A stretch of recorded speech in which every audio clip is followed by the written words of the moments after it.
El que se iba por universidad becado por tenis, casi que era decir, no fui bueno para el tenis y me toca el plan B. Las lesiones fue lo que realmente me hace alejarme de las canchas. Alcaraz se dio cuenta rápidamente de eso. Él dijo, yo no quiero ser esclavo del tenis, sino quiero jugar tenis y divertirme a través del tenis y tener una vida también con amigos y normal. Hay que creer en uno. Si uno ha hecho las cosas bien, pues hay que confiar más aún, pero sobre todo decirles lo que no estaban haciendo bien, pues para que cambiaran eso rápidamente, ¿cierto? Años más difíciles, cuando estaba en 1200, cuando nadie creía en ella, cuando la situación estaba complicada, ahí estaba yo y creo que ella me lo ha hecho saber de alguna forma, pues que valoró eso mucho. Y Emiliana nunca dejó de creer en ella. Comenzamos cuando comencé con ella estaba a 1200 del mundo. En el camino se lesionó, mientras yo la entrenaba se lesionaba, pero nunca dejó de confiar. Es algo espectacular porque siempre se tuvo mucha confianza. Alejandro, gracias por decir que sí. Bienvenido a este podcast y gracias por acompañarnos. Muchas gracias, un placer estar compartiendo aquí este momento, conversando de deporte, de la vida, de anécdotas, cosa que me encanta porque pues he vivido muchas cosas a lo largo de mi vida y sobre todo en el tema deportivo, y compartirla siempre es agradable, ¿cierto? Que no se quede uno con eso guardado y que otras personas puedan coger cosas positivas de lo que uno ha vivido, de lo que uno le ha tocado presenciar en muchas situaciones. Así que bueno, feliz de estar aquí. Yo debo decir que a mí me emociona mucho y me da mucha alegría y honor compartir esto contigo porque a mí no se me olvida, hace ya 15 años, o sea, como a muchos colombianos nos llenaste de emoción y nos dejaste memorias muy grandes que nos marcaron, especialmente en los que nos encanta este deporte tan noble que es el tenis. Pero ya iremos a todo eso. Yo quisiera iniciar preguntándote por tu infancia y por tu recorrido como junior, porque nos diste también una gran emoción. Estuviste semifinalista en Roland Garros. Yo quisiera preguntarte un poco cómo fue tu inicio en el tenis, cómo fue ese ejercicio, qué te hizo meterte, digamos, con quién contaste y por qué te metiste al tenis en la manera que lo hiciste. Bueno, la verdad es que jugué tenis por mi padre. Mi padre fue tenista profesional en algún momento en Colombia. Es actualmente entrenador de tenis en Estados Unidos, pero también pasó por diferentes ciudades en Colombia como entrenador. Yo nací en Cali hace 41 años. Eh, Cuando tenía 1 año o 2 años me fui a Pereira, porque mi padre lo trasladan al campestre de Pereira a trabajar como entrenador de tenis. Y es allá donde los fines de semana, solamente sábados y domingos, iba al club, esperaba que mi padre terminara su jornada de trabajo y me dedicara unas horas a mí para jugar tenis porque me gustaba y empezaba a tener como ese primer contacto. Pero era algo de fin de semana, ¿cierto? Pero lo que sí me marcó mucho es que mi padre en ese momento competía, de hecho representó a Colombia en Copa Davis en una ocasión contra Venezuela y él jugaba torneos nacionales, torneos aquí en Colombia, en algún momento estuvo entre los primeros 10 del ranking en Colombia, y él me llevaba a esos torneos y me llevaba, le iba bien. Me acuerdo que en alguna ocasión creo que era Armenia, quedó campeón y lo vi recibir el trofeo, celebrarlo. Y yo dije, se siente como bueno, bien, levantar un trofeo y ese trofeo casi que me acuerdo que se lo pedí, que me lo regalara. Y es increíble porque hoy mis hijos, algún torneo de pádel que he ganado hoy, me lo piden y eso me lleva a recordar esa infancia mía. Y es que el papá es el ídolo de uno, ¿cierto? El papá Mm. o la mamá son los ídolos de uno finalmente cuando uno está creciendo. Entonces, el haber presenciado de primera mano el que mi padre levantara trofeos en el tenis, pues eso me motivó muchísimo, me gustó, me llamó la atención. Eh, y en Pereira estuve hasta los 7 años de edad, más o menos. Solamente jugaba fin de semana, en semana no iba porque el club campestre queda cerca de Cartago, yo estaba en la ciudad, estudiante, entonces no iba entre semana. Pero a los 7 años a mi padre lo trasladan a Popayán, también al club campestre, a enseñar tenis allá. Y en Popayán, una ciudad mucho más pequeña, yo vivía muy cerquita al club, a 5 minutos del club campestre, y allá es cuando empiezo a jugar tenis todas las tardes después del colegio. Entré a un colegio, tenía muchos amigos con los que entrenaba, que eran compañeros míos del colegio o de salón, o estaban en otro curso, en otro año, pero que compartíamos pues tanto el colegio como el tenis. Entonces, eso fue especial, eso me fue dando motivación y estando en Popayán empecé a jugar ya tenis como que de verdad, ¿cierto? Todas las tardes, una escuela, jugaba con jugadores o amigos más grandes que yo que me exigían. Yo era muy competitivo, eso sí, siempre, no sé, lo saqué en la sangre, el ser competitivo, el querer ganar, el querer ser, mostrarme, ser de los mejores en lo que sea que hiciera. Y esa competitividad pues me ayudó a empezar a alcanzar a esos amigos que estaban por encima mío, pero que yo con esas ganas que tenía de comerme el mundo, pues fui lográndolo. Y entonces era una escuela de competición que se fue haciendo cada vez mucho más grande, más competencia. Ahí estando en Popayán, que viví desde los 7 hasta los 14 años. Después regreso a Cali, que yo curiosamente nací en Cali, pero es donde menos he vivido. Viví de los 14 a los 18, pero el resto de tiempo fue por fuera. Entonces, de los 7 a los 14, empiezo ya a jugar torneos, incluso pues por fuera de Popayán. Iba mucho a Cali, que quedaba a 2 horas. Y en Cali, a los 8 años, gano mi primer trofeo, un subcampeonato de un torneo que se llamaba Copa Chiquitines del País, pero era un torneo reconocido, los mejores de Colombia iban a ese torneo y quedé subcampeón de la nada, pero con muchas ganas que tenía. Y tengo esa foto la recuerdo pues y con mi familia, como si fuera ayer, porque ese fue creo que el inicio de verdad de mi carrera como tenista. Y eso me fue dando mucha motivación para continuar. Yo seguía entrenando, el tenis me encantaba y hoy mi hijo, yo tengo 2 hijos, que luego iremos al tema familiar, tengo 2 hijos de 10 y 7 años, Jerónimo y Matías, y el de 10 años es enfermo por el tenis, le encanta, solo quiere tenis, dice que quiere ser mejor que yo. Te sacó lo competitivo. Entonces, exactamente, entonces yo veo cómo era yo en el cuerpo de mi hijo. Entonces, cuando uno tiene tantas ganas, pues uno creo que puede lograr cualquier sueño. Y estando en Popayán fue que empecé a competir, a salir a lugares diferentes de Cali también, empecé a ir a otros lugares a jugar torneos, ya torneos nacionales, empecé a hacer, siempre estaba entre los primeros 5 del ranking de 10 años, de 12 años, de 14.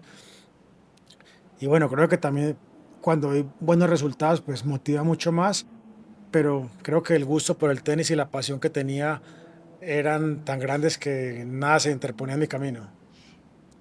Roland Garros de Juniors. ¿Cuántos años tenías? 17.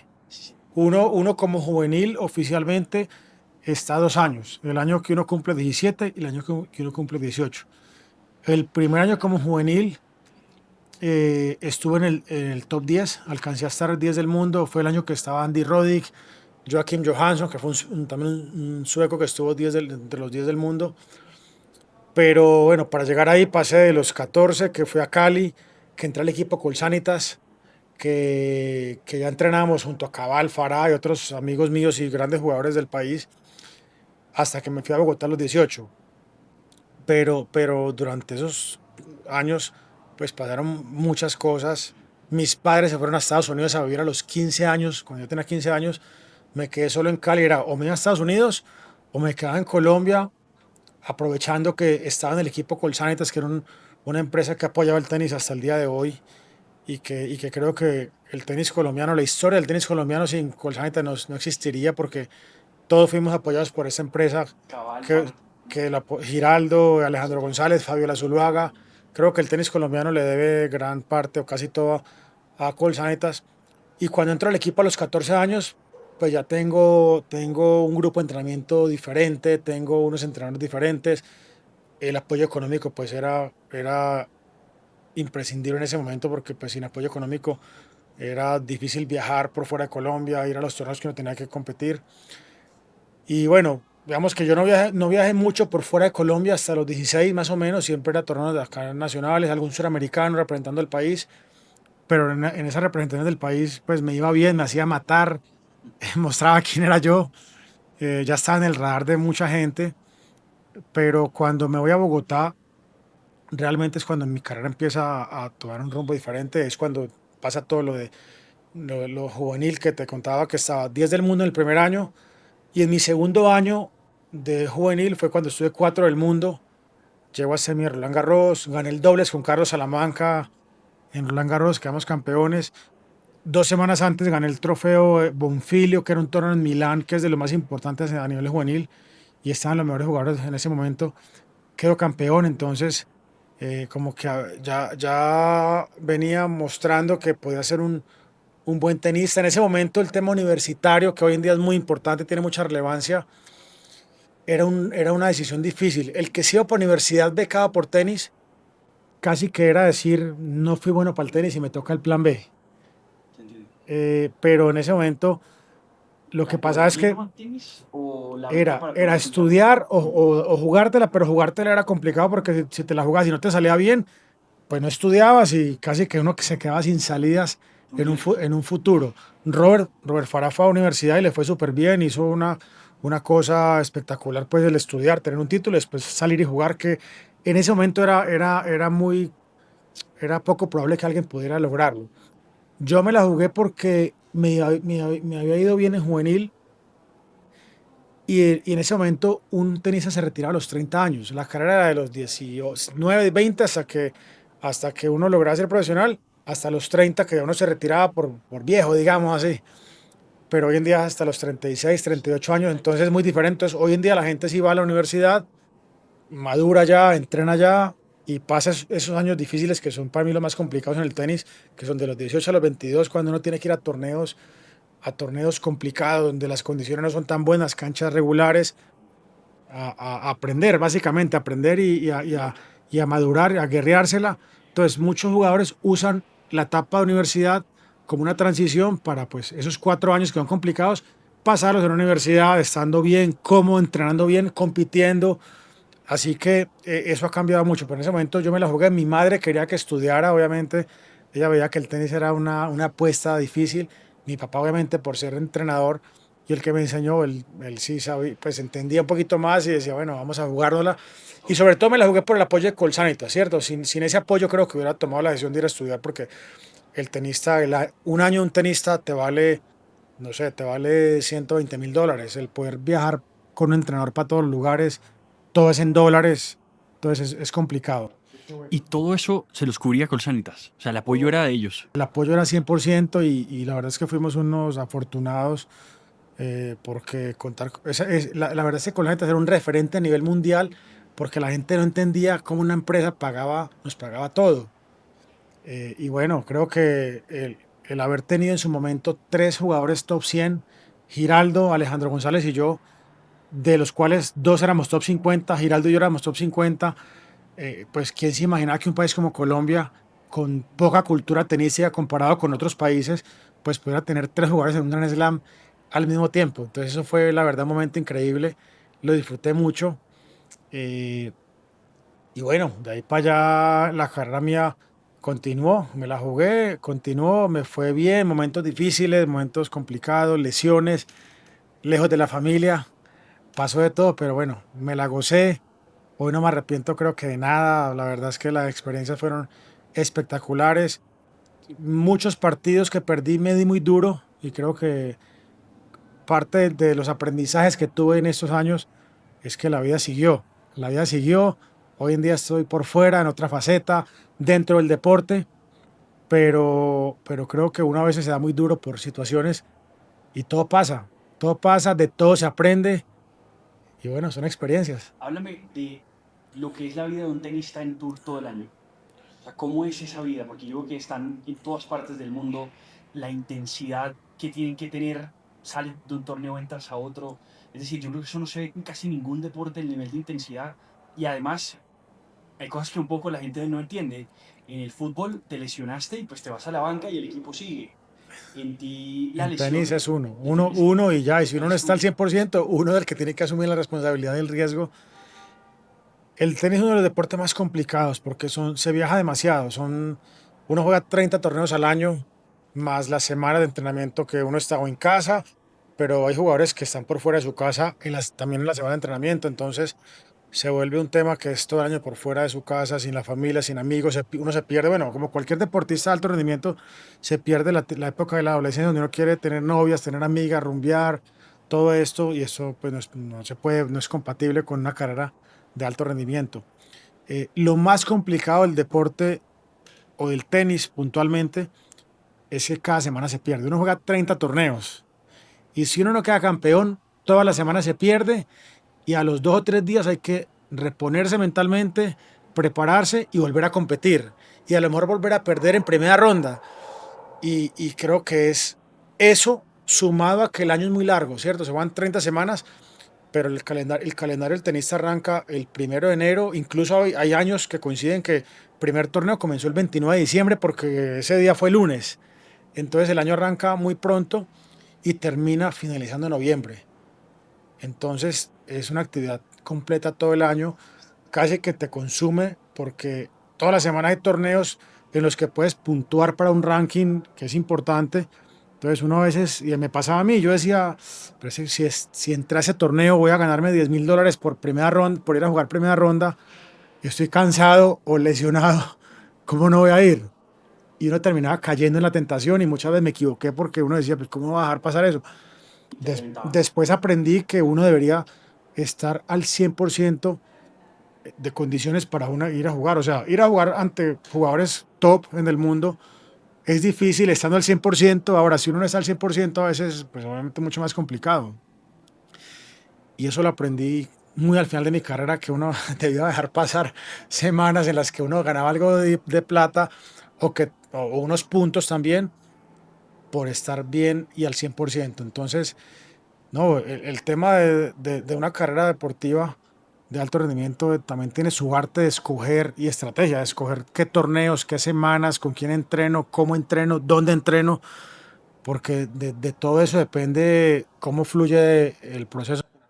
El porcentaje más o menos de victorias debe estar casi en la mitad, normalmente de un muy buen tenista. O sea, Federer lo decía muy, muy bien en su, en un discurso que en un dio, sí, discurso sí, que sí. dio un día en una universidad, que él ganó el 50 y algo por ciento de todos de sus partidos. Increíble. Sí, y la verdad es que en el tenis se pierde. Bueno, el tenis es un deporte de errores. Gana el que menos errores cometa generalmente los partidos. Hay partidos que gana a uno cometiendo más errores, uno termina O sea, ganándolos es posible tener menos, digamos, menos puntos ganados y ganar y el ganar. partido, sí, porque finalmente un game se compone de 4 bolas ganadas y uno puede ganar los games de uno de una forma y perder los otros de otra forma, los saques que uno devuelve. O sea, uno puede ganar los saques de uno muy complicados, pero los gana, pierde los otros fácil y gana 7-6, 7-6, y eso le da más puntos al rival. Entonces, un deporte que es de errores, es muy difícil uno decirle a un niño que es que no, es que está bien perder y vas a perder muchos puntos, pero así puedes terminar ganando. Eso es complejo explicárselo O y sea, que lo es un entienda. deporte en el que pierdes muchas veces, Pierdes digamos. demasiado, pierdes mucho, pierdes partidos semana a semana, pierdes amigos, pierdes la familia muchas veces. Y bueno, al final hay otras recompensas. Y en mi caso, pues yo hoy estoy feliz por la vida que tengo, porque finalmente después de tantas derrotas, algunas victorias también importantes, eso es lo que queda.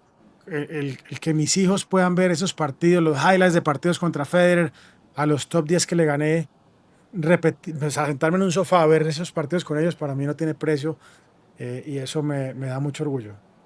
Háblame de la frustración. Uno, ¿cómo maneja la frustración después del partido derrotado? Porque el tenis es un deporte de mucha frustración. Pues como todo depende de ti, digamos, un levísimo detalle, un levísimo error te cambia drásticamente hasta el momentum de un partido y salte de ahí es difícil, o el uno perder y tener que recomponerse para el torneo siguiente. Vamos, mucha gente vio, por ejemplo, a Sinner perder y a la siguiente levantarse. ¿Qué te ayudó a ti a transformar rápidamente esa frustración? Es un tema muy, muy importante, y yo siempre pienso en algo, digo, o sea, todo el mundo hoy tiene acceso a todo. Por la tecnología uno tiene acceso a psicólogos, a ver entrevistas de cualquier deportista después de un postpartido o un prepartido, declaraciones de cómo se sintió. Y me causa mucha curiosidad, por ejemplo, que en el tenis uno ve que, y se escucha, pues si lo dice Djokovic, Nadal, que la gran diferencia no está en los golpes, ni siquiera, está en la mentalidad. Y, y es increíble porque uno todos los días o en el día a día uno ve cómo se comporta Nadal, cómo se comporta Federer. Djokovic es diferente porque Djokovic a veces no se aporta muy bien y la gente por eso lo ha crucificado un Sí. poco. pero aún así Djokovic es capaz de pelear con él mismo en el partido, pero nunca eso lo detiene de su objetivo, ¿cierto? Yo creo que eso es lo que más ha marcado la carrera de Djokovic, que él es capaz de sobreponerse a cualquier situación, estando bravo, estando mal, estando lesionado, a veces está lesionado y ganó el torneo y no Mm, nos explica cómo ganó. mm, Pero digamos los referentes en tenis ha sido Nadal, Federer, jugadores que se comportan espectacular. Hoy en día Sinner, Alcaraz también tiene una actitud impresionante. mm, Y aún uno sabiendo que esa es la actitud que te puede llevar a sacar tu mejor versión, es difícil imitarla. mm, Al final creo que la mente le termina ganando al 90% de las personas, y imagino que también empresarios y bueno, mm. deportistas. Entonces es muy complicado manejar la mente y creo que la batalla con la mente es una batalla a muy largo plazo y muy difícil porque uno dice, es que hey, si yo me porto como Nadal o como Federer, que han sido los referentes y los mejores de la historia al lado de Djokovic, saco mi mejor versión. Pero uno ve a los tenistas que están fuera, incluso en el top 10 uno ve a Zverev, la mente no lo ha dejado llegar a donde puede llegar. Uno ve a Rublev, que ha sido top 10 hace mucho tiempo y pelea todos los partidos con él. Así que uno ve a muchos tenistas en el top y esa parte mental no pueden con todavía dominarla. Y es increíble porque uno sabe cuál es el camino, pero a veces es difícil tomarlo. Y creo que eso, no, eso aplica para cualquier cosa en la vida, ¿cierto? Creo que en el mundo empresarial o en lo que uno haga en la vida, el tema mental, ¿Cómo manejas la presión? Eso es clave. cómo se maneja la presión, cómo se maneja la presión. Y yo creo que hay que llegar al punto en que uno se sienta cómodo con eso. Y el que uno sobre todo acepte la derrota. Creo que lo más difícil es que nadie se ha preparado para aceptar las derrotas. O hay gente, o la mayoría de personas la toman de una forma que no te enriquece y no te da un aprendizaje, sino que uno en las derrotas se da durísimo, se analiza poco y bueno, creo que a mí me pasó muchas veces que me quedaba metido en la derrota y yo a veces comparaba, el alma latina es muy de quedarse pegado a la derrota. Y uno lo ve en el fútbol, que aquí en Colombia pues el fútbol es lo que más se ve y la gente pierde el equipo y la gente se queda hablando de eso semanas y semanas. Y yo, por ejemplo, me comparaba con los jugadores europeos, los rusos, los daneses, bueno, y son jugadores que pasan la página muy rápido.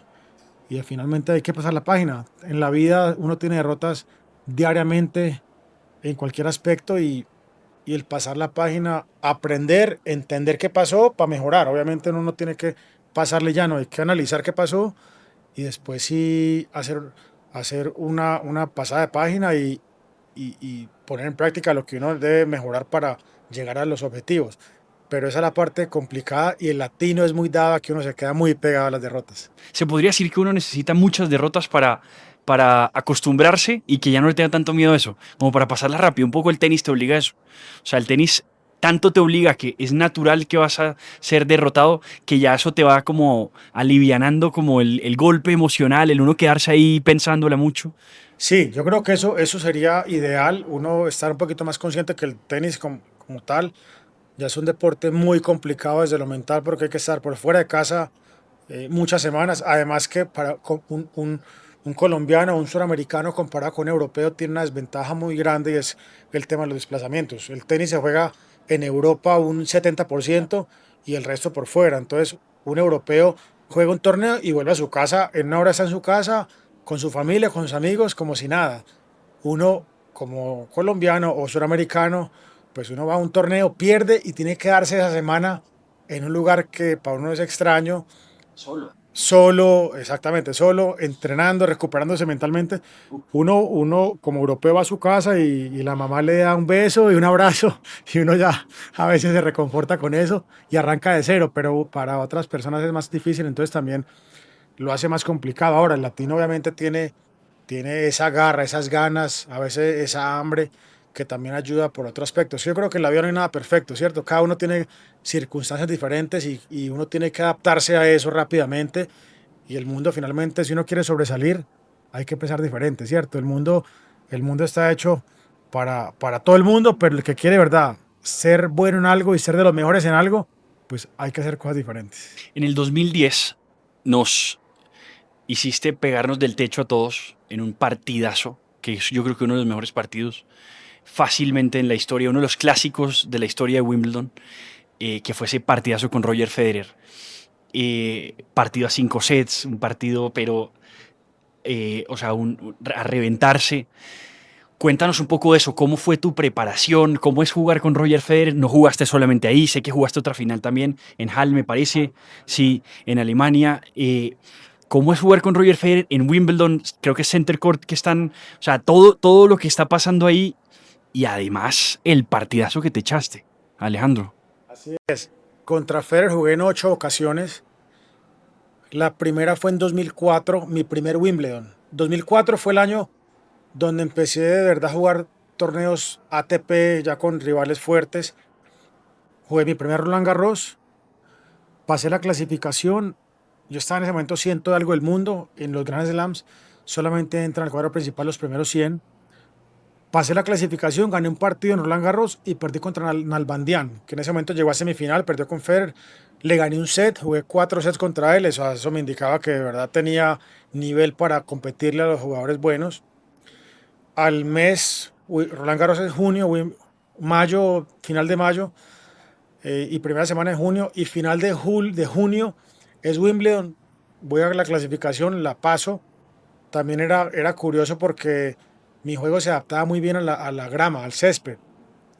Y uno como latino, pues normalmente es polvo de ladrillo, cancha rápida soy últimamente, pero era como raro que yo me adaptara también a esas condiciones. Me gustaba mucho jugar allá, lo disfrutaba mucho.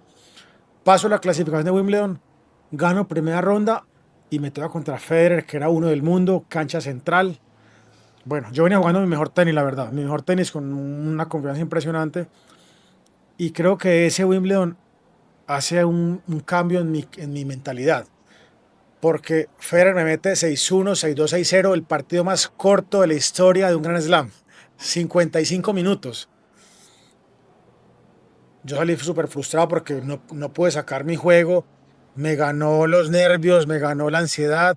O sea, no demostré mi juego. Y yo decía, pero si hace 2 días jugué mi mejor tenis, ¿cómo puede ser que no pueda jugar a mi nivel? O sea, porque ya da igual ganar o perder, pero por lo menos uno quiere jugar lo que uno ha entrenado, lo que uno viene jugando.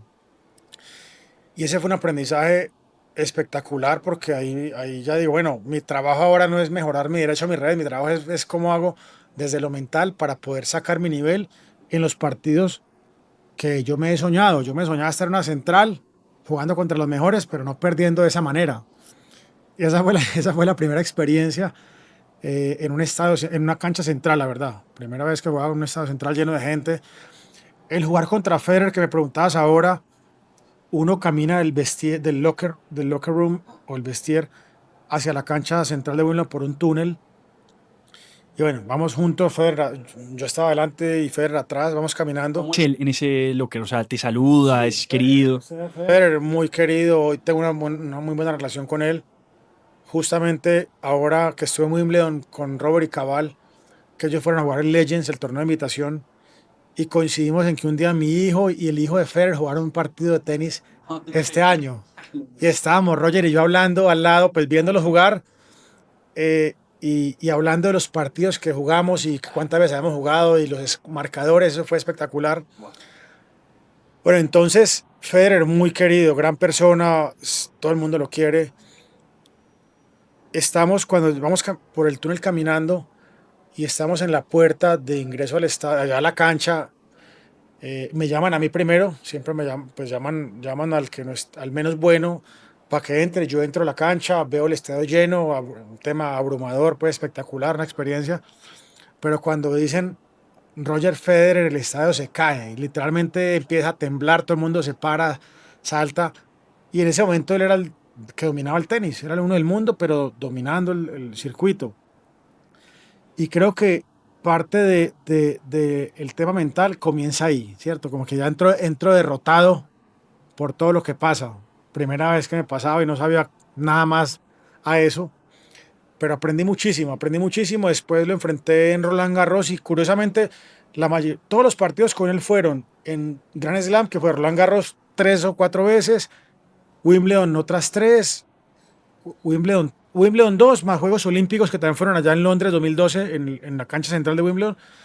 Roland Garros 3 y 2 veces en Halle, que fue una vez segunda ronda, primera segunda ronda y otra vez la final. Que esa final fue 7-6, 7-5, me parece. Final fue 7-6, 7-6, 2 tiebreaks. Para mí fue el mejor momento de mi carrera. O sea, estar jugando una final ante Federer, después en la ceremonia, jugando un partidazo porque fue igualadísimo, 2 tiebreaks, o sea, estuve realmente con chances de ganar una final a Federer. Y en un torneo que él había ganado ya no sé cuántas veces, él había ganado Halle creo que 10 veces. Es curioso porque Grama Halle, también, me parece. perdón, Hales Grama también. Halle es Grama, sí, es un torneo de los previos a un ATP 500 previos a Wimbledon. Y a Federer había ganado tantas veces en Halle que el hotel del torneo, Halle tiene 2 hoteles para los jugadores, pero uno de ellos es dentro del club. O sea, está el club y está todo ahí mismo. Pues la calle, si uno pone en Waze para llegar a ese hotel es Roger Federer Alley, que es calle Roger Federer. Entonces uno llega a ese club, saber que Federer ha dominado en ese torneo tantos años, pues ya obviamente te dice algo, pero estar en la final, la perdí, pero fue un partidazo, la verdad, salí muy contento por el partido que hice, estadio lleno, y estar en la premiación con él, compartiendo ceremonia, pues es algo creo que soñado, ¿cierto? Cualquier jugador quiere estar en una final contra Federer. Y una anécdota importante para mi vida es que obviamente en las finales siempre la premiación se hace en uno de los lados de la cancha, no, el lado derecho o el lado izquierdo. Y se hizo en el lado donde estaba Federer sentado. Todo pasó en el lado de Federer. Yo estaba en el otro lado solo, pues ahí, normal, esperando que me llamaran. Y Federer me llama para que me haga con él en la silla de él, cosa que yo nunca había visto. O sea, uno nunca ve a los dos jugadores sentados en la misma banca para la premiación. Y Federer fue tan querido conmigo. Ya habíamos jugado varias veces, ya nos conocíamos. Entonces, cuando uno empieza a jugar con un jugador tantas veces, pues se vuelve más cercano, ya uno puede conversar con él y demás, terminamos siendo pues bien amigos por esos encuentros, y me llama para que me haga en la silla de él, entonces la premiación la recibimos en la misma silla sentados, me llaman con él, tener la foto, mostrarle esa foto a mis hijos, pues es algo especial. Maravilloso. Me imagino que de tanto jugar con él ya lo empiezas a conocer, o sea, le empiezas a identificar, porque el tenis es como muy ajedrez en cierto sentido, es como un ajedrez rápido, entonces también tienes que ganar la guerra antes de entrar a la batalla, por así decirlo, o sea, antes ya tienes que tener un plan, unas ideas, ya sabes un poco qué presionar, tú eres zurdo, seguro digamos, esa condición de zurdo lo presionaba un poco a él, en el revés, no sé, o sea, ¿con qué llegas tú a ese gran partido de Wimbledon de 5 sets que me parece impresionante? Sí, lo acabas de decir, yo creo que la vida misma es increíble porque uno tiene que vivir la experiencia para darse cuenta de que uno sí es capaz. Y eso es increíble porque debería ser al revés. Uno debería ya poder de alguna forma tener la información y saber que uno sí puede antes de. Y la verdad es que los grandes deportistas o los grandes empresarios creo que saben antes de, saben que sí pueden lograrlo.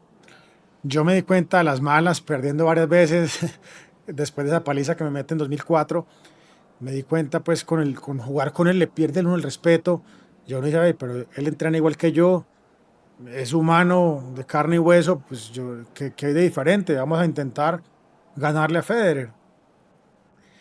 Y para mí también fue un aprendizaje espectacular porque hoy en la vida como empresario, pues también me di cuenta que yo, no- yo siendo empresario del deporte, digamos, tengo clubes de tenis y de pádel, eh, pero me di cuenta que no hay que saber todo para que uno le vaya bien, ¿cierto? Que uno puede también hacer shortcuts, coger caminos más cortos, sobre todo apoyarse a la experiencia de otras personas que saben. Creo que en el tenis sí hay que enfrentarse a los grandes rivales, pero uno hoy en el mundo empresarial, creo que hay libros, hay acceso a muchas cosas y hoy en día, pues afortunadamente me rodeo de personas, eh, amigos que tienen empresas que les ha ido bien y que uno puede conversar y te aportan experiencias de vida.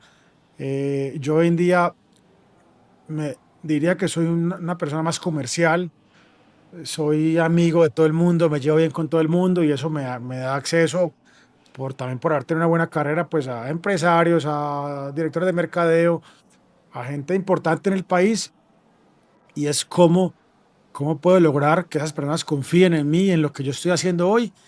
Y para eso, pues creo que uno a la hora de persuadir a alguien para que crea en ti, no hay dos oportunidades.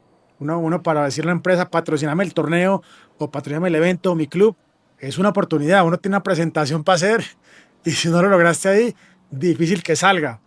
Entonces, creo que todo lo que viví en mi carrera, más lo que te cuento, pues puntualmente del el ser cercano a amigos que tienen empresas y demás, más las ganas que tengo de triunfar y de que me vaya bien en lo que hago, pues hace que uno finalmente haga el camino más corto y vaya pues haciendo puntualmente lo que uno quiere lograr. Tu hijo mayor tiene 10 años.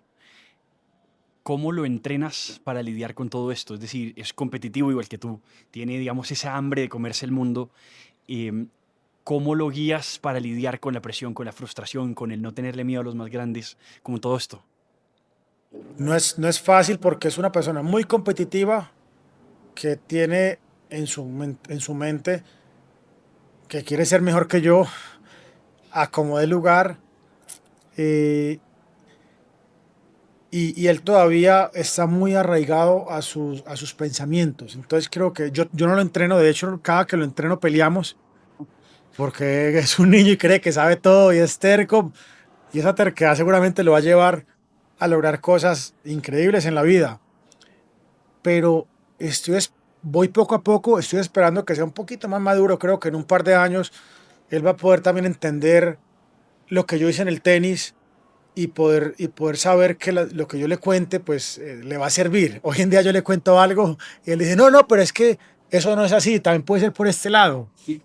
Un niño. Entonces yo lo dejo y estoy seguro que en un par de años lo empezaré a entrenar, a transmitirle mis experiencias, pero hoy por hoy, la verdad, lo dejo que sea muy libre, que tenga sus pensamientos. Cuando veo que se equivoca, intervengo, pero es un niño de 10 años que todavía no sabemos si va a ser tenista o se va a aburrir o la presión le va a ganar o eso es lo que quiere para su vida. Entonces, vamos poco a poco, pero él va haciendo las cosas bien. Entrena 6 días de la semana, está compitiendo en torneos. Así que bueno, vamos a ver qué le depara la vida a él. Háblame del Alejandro entrenador. Em, yo sé que fuiste determinante en el crecimiento de Cami Osorio, en el de Emiliana Arango. Háblame de ellas y de tu rol ahí, o sea, el Alejandro entrenador. ¿Cómo les ayudas también a ellos a prepararse en todo esto? O sea, ¿cómo los has guiado?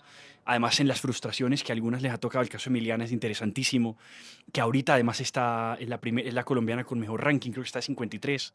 Todo eso es tan interesante, o sea, ¿cómo fue ese rol ahí en su juventud de ellos dos? Sí, yo me retiro en 2017 del tenis profesional. Me tomo un año sabático en que no quería ver una cancha de tenis ni una raqueta de tenis. Uno termina agotado. Las lesiones fue lo que realmente me hace alejarme de las canchas. Y más o menos a los 8 meses de estar retirado, se me presenta la oportunidad de viajar con Camila Osorio, que ella era juvenil en ese momento, era una jugadora de 16 y 17 años, ya con cierta trayectoria a nivel suramericano, había sido de las mejores en el Suramérica, en el país pues era la mejor. Y viajo con ella un año y medio más o menos. Ella logra estar entre las mejores del mundo a nivel juvenil. eh, Gana el abierto de Estados Unidos como juvenil y llega uno del mundo realmente juvenil. Y bueno, ahí paro con ella el proceso después de un año y medio. Yo arranqué con ella como a los 16 años de ella, terminamos a los 17 años y medio más o menos. Y fueron experiencias muy enriquecedoras, la verdad. Mara Camila es una competidora nata, o sea, la competencia la lleva en la sangre y sí tiene una mentalidad, digamos, ideal para un deportista. Mara Camila solo está pensando en cómo hago para ganar. Nunca se enfoca en lo que pasó, en los errores. Uno siempre la ve alegre y eso es lo que ha hecho que haya podido llegar a donde ha llegado y seguramente va a llegar mucho más arriba, pero María Camila con 20, con 20 años ya estaba 30 del mundo, ya tiene 3 títulos WTA y aún es muy joven. Termino con María Camila y arranco un proceso con Emiliana Arango, jugadora paisa, como dijiste, hoy por hoy 53 del mundo. La semana pasada finalista de un torneo WTA 500 en México. Y con Emiliana, pues fue una historia interesante porque Emiliana tuvo una cirugía de cadera a los 16, 17 años, la tuvo por fuera de las canchas 6 meses más o menos, o casi un año, y Emiliana nunca dejó de creer en ella. Comenzamos cuando comencé con ella estaba a 1200 del mundo. En el camino se lesionó, mientras yo la entrenaba se lesionaba, pero nunca dejó de confiar. Es algo espectacular porque siempre se tuvo mucha confianza. Yo hasta me impresionaba, decía, pero está a 1200, ¿cómo, cómo puede confiar tanto uno en uno? Y hoy está a 53 del mundo, así que fue otra experiencia muy agradable donde también aprendí mucho. Ya obviamente le transmití experiencias mías, la ayudé y yo creo que cada jugador finalmente reconoce, o yo por lo menos reconocí, lo que cada persona aportó en mi carrera, ¿cierto? Que uno de todos aprende, siempre hay personas que de alguna forma te han llevado a ser una mejor versión tuya y yo creo que Emiliana sin duda, pues yo estuve con ella casi 2 años y los años más difíciles, cuando estaba a 1200, cuando nadie creía en ella, cuando la situación estaba complicada, ahí estaba yo y creo que ella me lo ha hecho saber de alguna forma, pues que valoró eso mucho. Y realmente terminamos la relación porque me sale el proyecto de tener aquí mi club de tenis y de pádel, y entonces ya me quedé un poco más acá.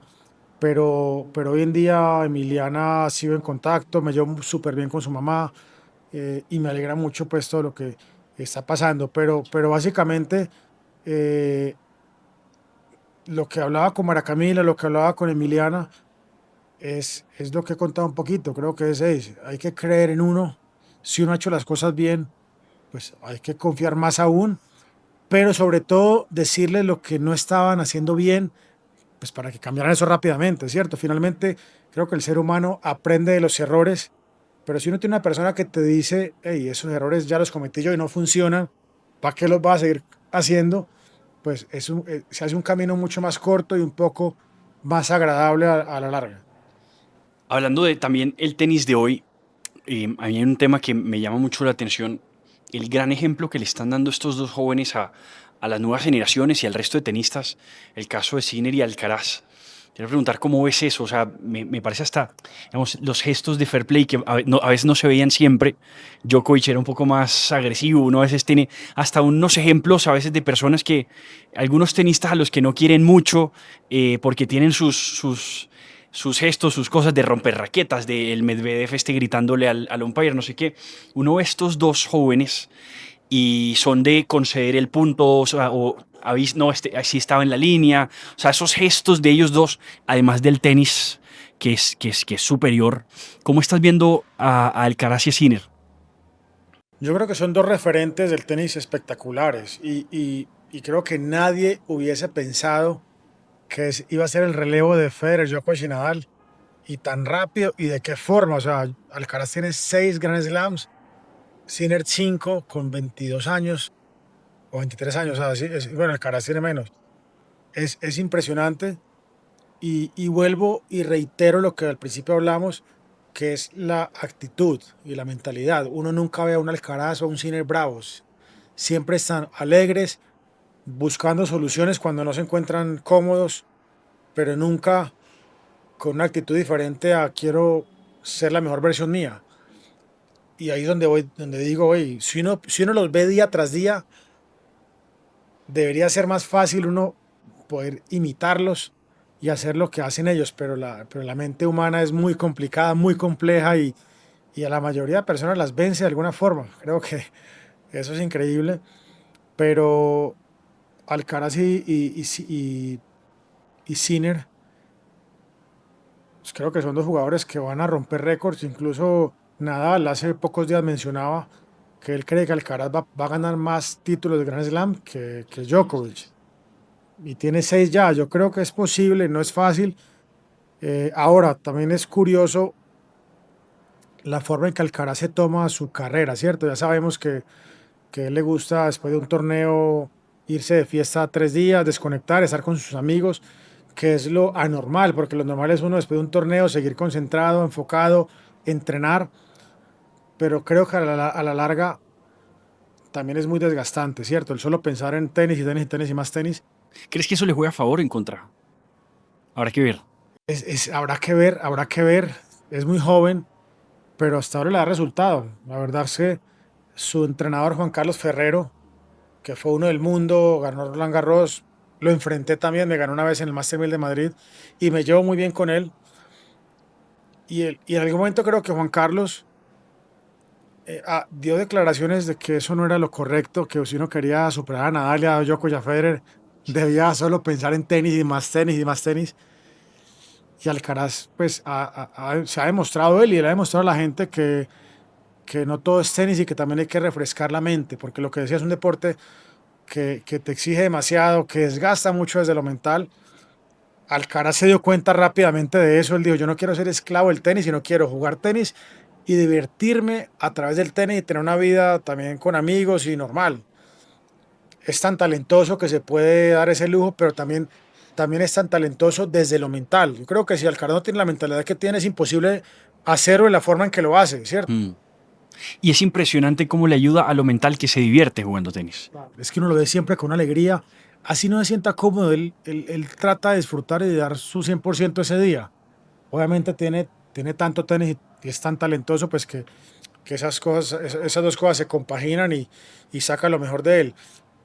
A ver, yo opino que también que eso no es tan buen mensaje para los jóvenes, porque incluso hubo un documental en Netflix en el que se salía tal cual lo que él decía y lo que hacía.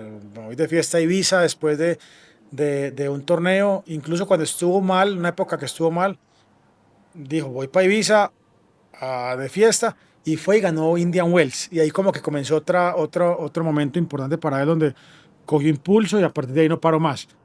Pero el mensaje para los jóvenes creo que no es el adecuado porque cualquier jugador joven va a decir, no, es que hago lo que Alcaraz y voy a un torneo, me voy de fiesta y regreso, pero hay que ser lo suficientemente habilidoso y talentoso y fuerte mentalmente para poder ser de esa forma y creo que no es tan fácil conseguirlo. Y Sinner es un jugador un poquito más plano, pero con un tenis espectacular. Para mí tiene más tenis que Alcaraz, porque le pega de los dos lados igual, tiene como dos derechas, sirve increíble, se mueve increíble. Por ahí le falta un poquito más de carisma para conectar con más gente. Alcaraz tiene ese carisma que hace conexión con más gente, con los niños, pero Sinner hace su trabajo. Voy a ganar torneos y no me importa nada más. Así que el tenis creo que está en buenas manos. Por ahí las rivalidades a veces no son, o sea, todo el mundo quiere una rivalidad de esas, sobre todo viniendo de Federer, Djokovic, Nadal, que eran rivalidades espectaculares. Esta rivalidad pues también ha traído cosas muy buenas, pero también por otro lado mucha gente quiere ver ganar a otros diferentes que a Djokovic, que a Sinner y Alcaraz. Sí, ese es el otro lado de las rivalidades que no sube nadie. Es decir, realmente se ve No como dejan, la hegemonía. de los últimos 8 o 9 Sí. Grand Slams lo han ganado todos ellos, entonces ya son 4 años sin ver un ganador de Grand Slam diferente a ellos. Tremendo. Alejandro, para ir también concluyendo, háblame del Centro Deportivo Alejandro Falla, este proyecto tuyo empresarial y además háblame de cómo llega el pádel a tu vida. Bueno, ya el Centro Deportivo Alejandro Fade nace hace más o menos 4 años, en este año 4 años. Actualmente tengo 4 canchas de tenis y 4 canchas de pádel. Nace un día que un amigo me dice, mi papá tiene un lote en Llano Grande, ¿por qué no hacemos algo, un club deportivo? Y puntualmente me habló del pádel. El pádel, pues hoy es muy fuerte en el mundo, en Colombia entró en pandemia justamente, en 4 años. Un español hizo una cancha en su casa en El Escobero, que queda realmente a las afueras de Medellín, y los amigos míos, golfistas o tenistas, iban a jugar allá porque no se podía hacer otra cosa en pandemia. Entonces el pádel empieza a sonar ahí, y a raíz de eso el amigo mío me dice, montemos pádel, y yo le digo, montemos pádel, pero también tenis. Yo también quería hacer algo con tenis, que mi experiencia pues se pudiera traspasar o trascender a otras generaciones y otras personas a través después de mi carrera y arrancamos con tenis y pádel, con los dos deportes. El pádel era más una apuesta porque el pádel estaba comenzando, nadie sabía qué iba a pasar con el pádel en Colombia, ni nadie se imaginaba que iba a ser lo que es hoy. Y bueno, arranco con 3 canchas de tenis y 2 canchas de pádel. Por supuesto, en ese momento el tenis lideraba, pues porque yo estaba metido en cancha enseñando junto a Carlos Salamanca, que justamente gané Roland Garros en dobles con él, es gran amigo mío, y iniciamos el proyecto juntos. Y el pádel fue tomando forma, cogiendo fuerza, la gente, obviamente el pádel fue cogiendo a extenistas, fue cogiendo a jugadores o a deportistas que no hacían deportes de raqueta, los fue metiendo a este mundo del pádel.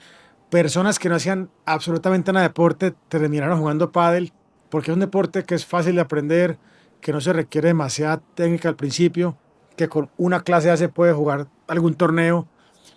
Entonces el pádel empieza a coger fuerza y empieza a pasarse al tenis en el centro deportivo. Pues la gente empieza el boom del pádel, pero yo siempre pensé que obviamente el tenis para mí va a ser como el core de mi negocio y sobre todo lo que más me apasiona, ¿cierto? Digamos que a mí me apasiona que un jugador pues pueda eh, entender lo que fue mi carrera, mi experiencia y que el día de mañana hayan tenistas profesionales. Cuando yo estuve, perdóname, hace poco en el centro deportivo vi a un joven, a un niño, pues todavía es muy niño, muy adolescente, me estaban como contando la historia de él.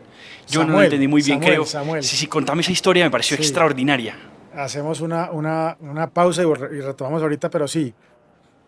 Entonces, digamos que parte de lo que yo siempre me soñé es, hey, devolvámosle al tenis colombiano un poquito de todo lo que yo recibí en mi carrera, pues, y hoy soy lo que soy por el tenis. Eh, y siempre quise apoyar jugadores o apoyar talentos porque en Colombia sabemos que en el deporte hay muchos talentos que en el camino se van perdiendo por diferentes situaciones, o por lo económico, porque no tienen entrenadores, o las situaciones. Y un día, no, realmente un día me escribe por Instagram un niño que se llama Samuel. Me escribe: Alejo, conocí a uno de tus entrenadores del centro deportivo en un torneo que yo jugué. Algún día quisiera estar allá con ustedes. Y bueno, le saludé, Samu, mucho gusto, qué chévere, bueno. Y después, de repente, nosotros en el centro deportivo hacemos un torneo mensual UTR de tenis.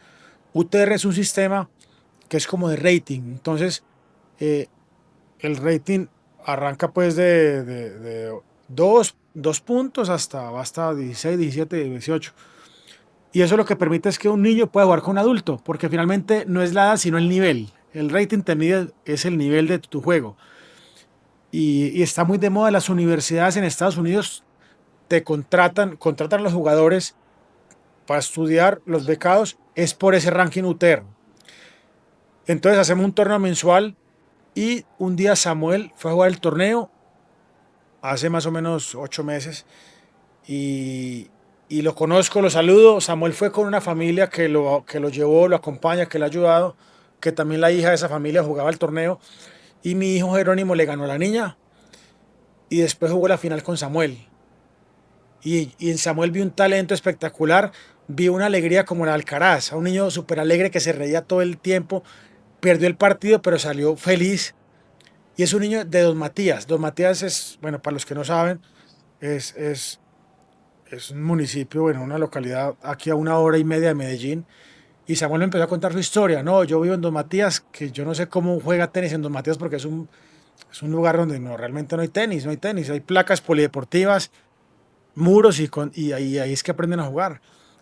Bueno, Samuel cogía bus 2 o 3 días a la semana solo, con 10 11 años, llegaba aquí a Medellín a entrenar y se regresaba a su casa. Yo no podía creer eso. Y además le veía el talento, las ganas, la alegría, y tengo que ayudar de alguna forma, porque además me gustó mucho cómo jugaba y su forma de ser y conectamos.